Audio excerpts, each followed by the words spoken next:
Buenos días a todos, bienvenidos a Leer para Viajar. Mi nombre es Jason Beltrán y continuamos con nuestra lectura del libro La Isla Misteriosa de Julio Verne, capítulo 2, parte 4. Esta parte se titula Siguen explorando la isla y encuentran un jaguar. A las 6 de la mañana, después del desayuno, los colonos se pusieron en marcha con intención de llegar lo más pronto posible a la costa occidental de la isla. ¿Cuánto tiempo podrían tardar? Cyrus Smith había calculado 2 horas, pero dependía indudablemente de los obstáculos que se presentaran. Aquella parte del Far West parecía cubierta de espesísimos bosques, como un soto inmenso compuesto de las especies más variadas. Era probable que se necesitara abrir camino a través de las hierbas, la maleza, los bejucos y marchar con el hacha en la mano, e incluso con el fusil a juzgar por los rugidos feroces oídos durante la noche. Por la situación del monte Franklin había podido determinarse la posición exacta del campamento, y, puesto que el volcán se levantaba al norte a menos de 3 millas, había que tomar una dirección rectilínea hacia el sudoeste para llegar derechamente a la costa occidental. Emprendieron la marcha después de haber asegurado sólidamente las amarras de la piragua. Pencroff y Nab llevaban provisiones para la manutención de la pequeña caravana para 2 días por lo menos. No se trataba de cazar y el ingeniero recomendó que se abstuviesen de disparar sus armas para no denunciar su presencia en las cercanías del litoral. Los primeros hachazos cayeron sobre la maleza en medio de una espesura de lentiscos, un poco más arriba de la cascada, y Cyrus Smith, con la brújula en la mano, indicó el rumbo que debía surgirse. El bosque se componía, en aquellos parajes, de los mismos árboles observados en las inmediaciones del lago y de la meseta de la Gran Vista. Eran deodoras, dougláceas, casuarinas, gómeros, eucaliptos, dragos, hibiscos, cedros y otras especies, por lo común de mediana altura, porque su abundancia había perjudicado a su desarrollo. Los colonos pudieron adelantar lentamente por el camino que iban abriendo y que el ingeniero pensaba unir después con el del Arroyo Rojo. Desde su partida había comenzado a descender las laderas bajas, que constituían el sistema orográfico de la isla, marchando por un terreno muy seco, pero cuya frondosa vegetación hacía presumir la existencia o de una red hidrográfica en el subsuelo o del curso cercano de algún arroyo más o menos caudaloso. Sin embargo, Cyrus Smith no recordaba haber observado el día de su expedición el cráter más corrientes de agua que el Arroyo Rojo y el río de la Merced. En las primeras horas de la excursión volvieron a verse bandadas de monos, que daban muestra de la mayor sorpresa a la vista de aquellos hombres, cuyo aspecto era nuevo para ellos. Gédéon Spilett decía, riéndose, que quizás aquellos cuadrumanos ágiles y robustos consideraban a los viajeros hermanos degenerados, pues estos, marchando a pie, molestando a cada paso por la maleza, detenidos por los bejucos y por los árboles, no brillaban ventajosamente sobre aquellos flexibles animales que saltaban de rama en rama, sin que nada los detuviera de su marcha. Los monos eran muchos, mas por fortuna no manifestaron disposiciones hostiles. Vieron también jabalíes, agutíes, canguros y otros roedores y 2 o 3 koalas, a los cuales Pencroff habría enviado de buen grado algunos perdigones. Pero no, exclamó, la caza está vedada. Saltad, brincad, volad en paz, amigos míos. Ya os diremos 2 palabras a la vuelta. A las 9:30 de la mañana, el camino, que iba abriéndose hacia el sudoeste, se encontró interrumpido por un riachuelo desconocido. Tenía de 30 a 40 pies de anchura y su viva corriente, impulsada por la pendiente de su lecho y agitada por la multitud de rocas de que estaba sembrado, se precipitaban con gran ruido. Aquel riachuelo era profundo y claro, pero no era navegable. Ya estamos cortados, exclamó Nab. No, repuso Helber, Es un riachuelo y podemos pasarlo a nado. ¿Para qué?, preguntó Smith. Es evidente que este riachuelo corre hacia el mar. Continuemos por su orilla izquierda, donde estamos, y nos conducirá a la costa. Adelante. Un momento, dijo el periodista. ¿No damos nombre a este riachuelo, amigos? No dejemos nuestra geografía incompleta. Es justo, repuso Pencroff. Dale el nombre que quieras, hijo mío, dijo el ingeniero dirigiéndose al joven. ¿No es mejor esperar a que lo hayamos descubierto hasta su desembocadura?, preguntó Helbert. Conformes, repuso Cyrus Smith. Sigámoslo, pero sin tardar. Esperad un momento, dijo Pencroff. ¿Qué pasa?, preguntó el periodista. Aunque la caza está vedada, supongo que la pesca estará permitida, contestó el marino. No tenemos tiempo que perder, dijo el ingeniero. No pido más que 5 minutos, replicó Pencroff. 5 minutos en interés de nuestro almuerzo. Y Pencroff, tendiéndose sobre la orilla, metió los brazos en las aguas vivas e hizo saltar inmediatamente algunas docenas de hermosos cangrejos que hormigueaban entre las rocas.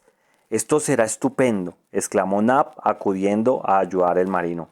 Cuando digo yo que, excepto tabaco, se encuentra todo en esta isla, murmuró Pencroff dando un suspiro. En menos de 5 minutos se hizo una pesca prodigiosa, porque los cangrejos pululaban en el río. Se llenó un saco de aquellos crustáceos que tenían el caparazón de un color azul cobalto y estaban armados de un dientecillo. Se continuó la marcha. Los colonos, desde que tomaron la orilla de aquel curso de agua, caminaban con mayor rapidez y facilidad. Por lo demás, las márgenes de uno u otro lado aparecían vírgenes de toda planta humana. De vez en cuando se veían huellas de grandes animales que sin duda iban habitualmente a beber en aquel arroyo, pero no se veían más, sin duda no eran tampoco en aquella parte de Far West donde el zaino había recibido el perdigón que había costado una muela a Pencroff. Cyrus Smith, contemplando aquella rápida corriente que huía hacia el mar, comenzó a sospechar que él y sus compañeros estaban mucho más lejos de lo que creían de la costa occidental. En efecto, en aquella hora subía la marea en el litoral, y si la desembocadura del riachuelo hubiera estado a pocas millas, ya se habría dejado sentir en él el flujo haciendo retroceder la corriente. Sin embargo, no se notaba aquel efecto. El agua seguía sin interrupción la pendiente del lecho y el ingeniero, maravillado, consultaba a cada paso su brújula, temeroso de que algún recodo del río le volviese a llevar al interior del Far West. Entretanto, el arroyo se iba ensanchando poco a poco y sus aguas aparecían menos tumultuosas. Los árboles de la orilla derecha estaban tan cerrados como los de la orilla izquierda, de modo que era imposible ver más allá. Pero aquellas masas de bosques estaban desiertas, porque Top no ladraba, y el inteligente animal no habría dejado de señalar la presencia de todo ser extraño en las cercanías de la corriente. A las 10:30, Helbert, que se había adelantado, gritó con gran sorpresa a Cyrus Smith. ¡El mar! Pocos instantes después, los colonos detenidos al extremo del bosque veían extenderse a uno y otro lado la orilla occidental de la isla. ¡Qué contraste entre aquella costa y la del oeste, a donde la suerte los había arrojado! Allí no había muralla de granito, ni escollos en el mar, ni siquiera arena en la playa. El bosque formaba el litoral y sus últimos árboles, azotados por las olas, inclinaban sus ramas sobre las aguas. No era un litoral como la naturaleza suele formarlos habitualmente, ya que extendido una vasta alfombra de arena, ya agrupado rocas y rocas, sino una linde admirable formada por los árboles más hermosos del mundo. La orilla estaba tan elevada que dominaba el nivel de las grandes mareas, y en todo aquel suelo lujuriante sostenido por una base de granito, las espléndidas superficies forestales parecían tan sólidamente arraigadas como las que se agrupaban en el interior de la isla. Los colonos se encontraban entonces en la escotadura de una pequeña cala insignificante, que no habría podido contener 2 o 3 barcos pescadores y que servía de desembocadura al nuevo arroyo. Pero las aguas, en vez de entrar en el mar por una pendiente suave, caían en él desde una altura de más de 40 pies, lo cual explicaba por qué a la hora de la marea ésta no se había hecho sentir a la distancia correspondiente en el arroyo. En efecto, las mareas del Pacífico, aun en su mayor elevación, jamás podían llegar al nivel del río, cuyo lecho formaba una especie de piso superior, y sin duda tendrían que transcurrir millones de años antes de que las aguas hubiesen podido rodear aquella parte de granito y abrir una desembocadura practicable. Así, de común acuerdo, se dio a aquella corriente de agua el nombre de Río de la Cascada. Más allá, hacia el norte, la linde del bosque se prolongaba por espacio de 1 o 2 millas. Después disminuían los árboles y por último se dibujaban alturas muy pintorescas, siguiendo una línea casi recta que corría en dirección norte y sur.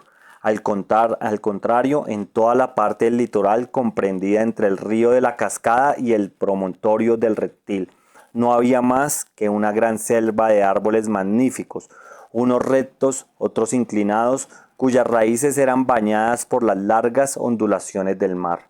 Ahora bien, hacia aquella costa, a lo que es lo mismo, hacia todas las penínsulas serpentinas debía continuar la exploración, porque aquella parte del litoral ofrecía refugios, que la otra árida e inhospitalaria habría negado evidentemente a cualquier náufrago. El tiempo era bueno, y desde lo alto de un peñasco, donde Nab y Pencroff dispusieron el almuerzo, podía extenderse la vista bastante lejos. El horizonte estaba perfectamente claro y no se divisaba una vela en el mar. Ni en todo el litoral ni en todo el alcance de la vista había indicio de buque, ni restos de náufragos. El ingeniero no creía poder decidirse todavía sobre este punto hasta no haber explorado la costa hasta el extremo mismo de la península serpentina. El almuerzo terminó pronto y a las 11:30 Cyrus Smith dio la señal de marcha. En vez de recorrer la arista de una alta roca o una playa de arena, tuvieron los colonos que seguir la linde de los árboles, ya que estos formaban el litoral. La distancia entre el río de la Cascada y el promontorio de Reptil eran de 12 millas, poco más o menos. En 4 horas, por una playa practicable, los colonos podrían haberla recorrido sin apresurarse mucho, pero necesitaron doble tiempo, porque a cada paso interrumpían su marcha árboles que les obligaban a desviarse, bejucos que tenían que romper, maleza que debían cortar, obstáculos y rodeos que alargaban considerablemente el camino.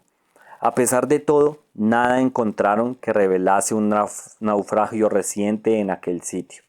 Es verdad, como observó Gedeon Spilett, que el mar había podido arrastrarlo todo a su seno y no por el hecho de no encontrarse vestigio alguno, no podía deducirse que no hubiera sido arrojado ningún buque a la costa occidental de la isla Lincoln.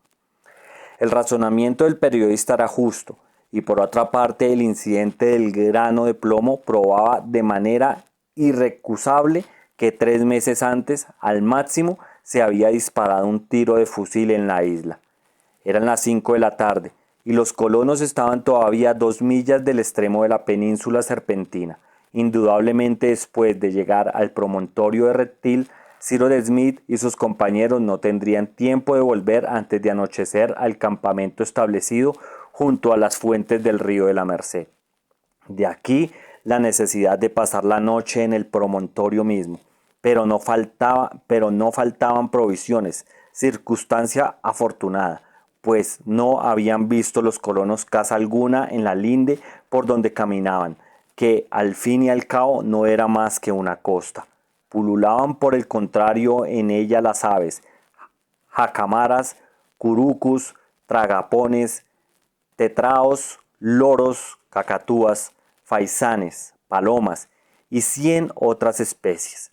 No había árbol que no tuviera nido, ni nido donde no aletearan las avecillas.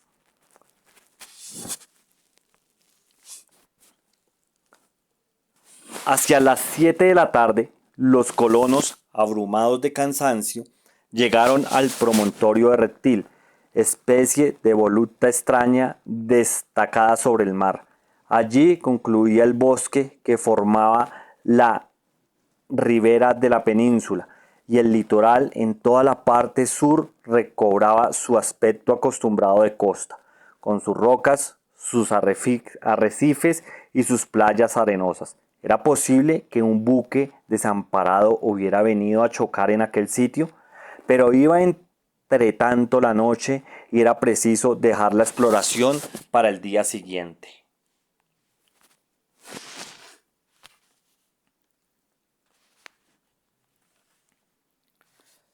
Pencroff y Helber se apresuraron a acondicionar un sitio para establecer el campamento. Los últimos árboles de los bosques del Far West venían a morir en aquella punta, y entre ellos el joven observó varios bosquecillos espesos de bambúes. ¡Caramba!, exclamó el muchacho. Este sí es un descubrimiento precioso. ¿Precioso?, preguntó Pencroff. Sin duda, repuso Harbert. Debes saber, Pencroff, que la corteza de bambú cortada en tiras flexibles sirve para hacer cestas y canastillos, que, reducida a pasta y macerada, sirve para hacer el papel de China, que los tallos, según su grueso, dan bastones, tubos de pipa y conductos para las aguas, que los grandes bambúes constituyen excelentes materiales de construcción, ligeros, sólidos y libres de insectos, que nunca los atacan. Además, cerrando los bambúes junto a los nudos y conservando el tabique transversal que forma cada nudo, se obtienen vasos sólidos y cómodos, que se usan mucho entre los chinos. Pero nada de esto te interesaría. ¿Por qué? Porque sí, pero añadiré que en las Indias se comen los bambúes a guisa de espárragos. —¿Espárragos de 30 pies? —exclamó el marino. —¿Y si son buenos? —Excelentes —contestó Helber—, solo que no son los tallos de 30 pies los que se comen, sino los tiernos renuevos. —Perfectamente, hijo mío, perfectamente —dijo Pencroff—. Además, la médula de esos renuevos conservados en vinagre forman un condimento muy apreciado. Mejor que mejor, Helber. Y en fin, esos bambúes exudan entre sus nudos un licor azucarado del cual puede hacerse una bebida muy agradable. ¿Y nada más?, preguntó el marino. Nada más. ¿Y por casualidad eso no se fuma? Eso no se fuma, amigo Pencroff. Helber y el marino no tardaron en encontrar un sitio para pasar la noche. Las rocas de la playa, muy divididas porque debían hallarse violentamente azotadas por el mar bajo la influencia de los vientos del sudoeste, presentaban cavidades que les permitían dormir al abrigo de la intemperie. Pero en el momento en que se disponían a penetrar en una de aquellas grietas, les detuvieron unos rugidos. ¡Atrás!, exclamó Pencroff. No tenemos más que perdigones en los fusiles, y los perdigones para animales como los que se oyen rugir serían como granos de sal. El marino, haciendo a Helber por el brazo, le llevó al abrigo de las rocas en el momento en que un magnífico animal se mostró en la boca de la caverna. Era un jaguar del tamaño de sus congéneres de Asia, es decir, que medía más de 5 pies, desde el extremo de la cabeza hasta el nacimiento del rabo. Su pelaje leonado, rayado de manchas negras regularmente esparcidas, contrastaban con el pelo blanco de su vientre. Helber reconoció en él a ese feroz rival del tigre, mucho más temible que el jaguar, rival del lobo. El jaguar dio un paso, miró en torno suyo, con el pelo erizado y la vista encendida, como si no fuera aquella la primera vez que veía al hombre. En aquel momento el periodista doblaba las altas rocas y Helber, creyendo que no había visto al jaguar, hizo un movimiento para lanzarse hacia él, pero Gédéon Spilett lo detuvo haciéndole una seña con la mano y continuó adelante. No era el primer tigre que encontraba, y llegando hasta 10 pasos del animal, se quedó inmóvil después de haberse echado la carabina a la cara y sin que se alterase ninguno de sus músculos. El jaguar se recogió sobre sí mismo y saltó sobre el cazador, pero en aquel momento una bala le hirió entre los dos ojos y cayó muerto. Helber y Penfron se precipitaron hacia el jaguar. Knapp y Cyrus Smith acudieron también y permanecieron por algunos momentos contemplando el animal tendido en el suelo, cuya magnífica piel debía servir de adorno en el salón del palacio de granito. Señor Sleep, le admiro y le envidio, exclamó Helber en un acceso de entusiasmo muy natural. Gracias, muchacho, dijo el periodista, pero tú hubieras hecho otro tanto. ¿Yo? No tendría semejante serenidad.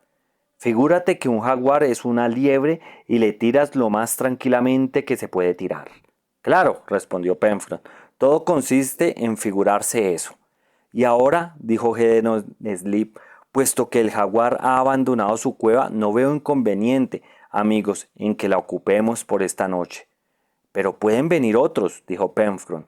Bastará encender una hoguera a la entrada de la caverna, dijo el corresponsal, y no se atreverán a asomarse en la boca. Vamos a la casa de los jaguares, dijo el marino, arrastrando en pos de sí el cadáver del animal. Los colonos se dirigieron a la cueva abandonada, y mientras Knapp desarrollaba el jaguar, sus compañeros amontonaban a la entrada gran cantidad de leña seca que les suministró el bosque. Cyrus Smith vio entonces el bosquecillo de bambúes y cortó una buena cantidad, con la que aumentó el combustible de la hoguera. Hecho esto, se instalaron todos en la gruta, cuya arena estaba sembrada de huesos de animales. Cargaron las armas para el caso de una agresión repentina. Se cenó y cuando llegó el momento de descansar se dio fuego al montón de leña apilado en la entrada de la caverna. Inmediatamente estallaron una detonación en el aire. Eran los bambúes, que chisporroteaban como fuegos artificiales. Aquel ruido habría bastado para espantar a las fieras más audaces. Ese medio de producir vivas detonaciones no era invención de Ciro, porque, según Marco Polo, los tártaros lo empleaban desde hace siglos para alejar de sus campamentos las fieras del Asia Central. Bueno amigos, hasta aquí la parte 4 del capítulo 2. Muchas gracias por escucharme y mañana, si es posible, continuaremos con nuestra lectura. Gracias por escucharme.